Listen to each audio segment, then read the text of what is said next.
Jaipur Ajmer highway पर हुए हादसे के बाद जहां एक तरफ पीड़ितों का दर्द खत्म नहीं हो रहा, मौतों की संख्या और घायलों की हालत सामने आने के बाद उनके घर वालों के आंसू थम नहीं रहे हैं, वहीं सरकारी स्तर पर भी बड़ी लापरवाही सामने आई है।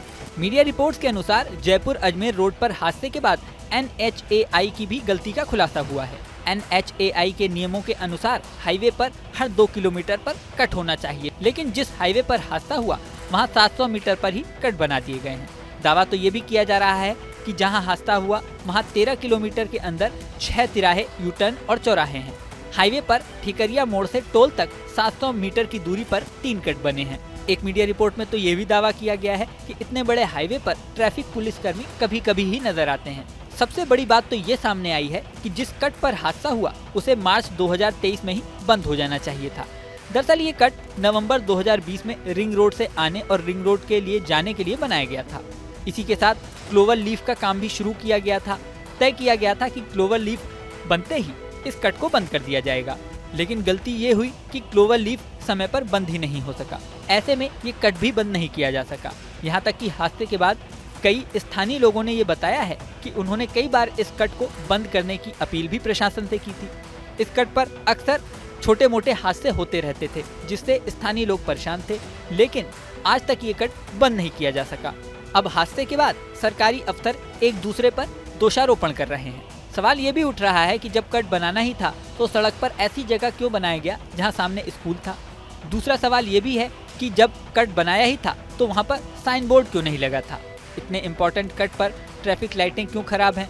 सड़क पर इतना महत्वपूर्ण कट बनाने के बाद वहां पर स्पीड ब्रेकर क्यों नहीं बनाए गए।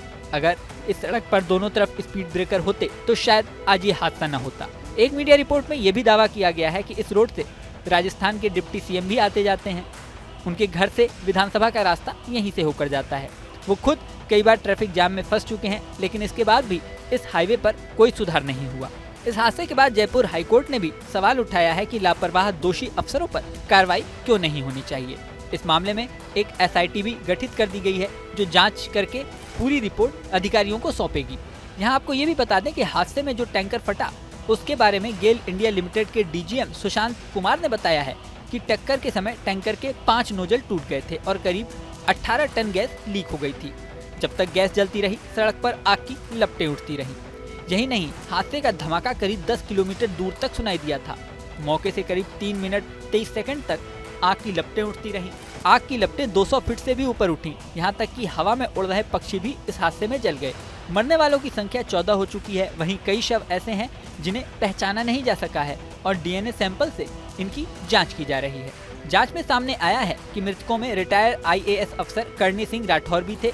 वो मौके के समय कार से अपने फार्म हाउस से घर जा रहे थे और हादसे की चपेट में आ गए थे। अब हादसे की जांच के बाद क्या कार्रवाई होती है ये तो समय बताएगा। इस वीडियो में फिलहाल इतना ही। बने रहें न्यूज नेशन के डिजिटल प्लेटफॉर्म पर। न्यूज नेशन अब WhatsApp पर।